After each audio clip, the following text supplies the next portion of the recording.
दारासमोरच्या आंब्याच्या झाडाला जरा जास्तच लवकर मोहर आलेला आणि हे मला नको असलेलं झाड म्हणजे एवढा पाला पडतो ना त्याचा खाली, रोज रोज मला नुसतं झाडून घ्यावं लागतं. ही दोघं भाऊ आज पहाटेच उठलेले आणि पहाटे उठून परत झोपून पण गेली. पप्पा आम्हाला ह्यासाठी आवडतात. पप्पा सगळं काही नीट जागच्या जागी करून देतात, सगळं शूज वगैरे सॉक्स घालतात. मम्मा सगळं हातानेच करायला लावते म्हणून मम्मा आवडत नाही. आज ड्राय डे होता म्हणून फौजी चालत चालत सोडायला चाललेले त्याला, त्यात पण त्याचं चाललं होतं की मला उचलून घ्या पप्पा. आजकाल पिल्लू काहीच कामं करून देत नाही मला. तशीच कामं ठेवलेली आणि आदूला आणायला चाललो. कपडे वगैरे पण तसेच पडलेले होते बाथरूममध्ये. आदूला आणायला गेलो तर खूप वेळ थांबावं लागायला. आज रिपब्लिक डेचं सेलिब्रेशन होतं त्यांच्या स्कूलमध्ये. छान डेकोरेशन वगैरे पण केलं होतं स्कूलमध्ये.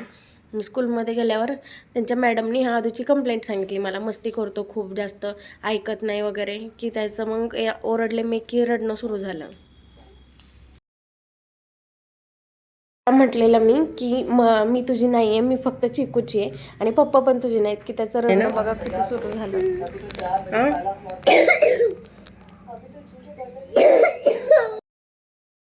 पिल्लू आमचं खूप आगाव झालं आहे. आता संध्याकाळ झाली की त्याला समजतं बाहेर जायचं आहे फिरायला की लगेच त्याची कुरकुर सुरू होते. येताना कळलंच नाही की किती उशीर झाला आहे गप्पांच्या नादात. आज ही इडली फ्राय ट्राय केलं तर पहिल्यांदा ठीक ठीक लागलं मला.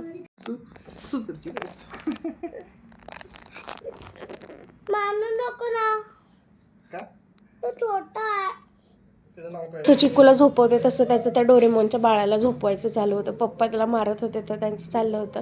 असा छान स्पेंड केला दिवस. बाय.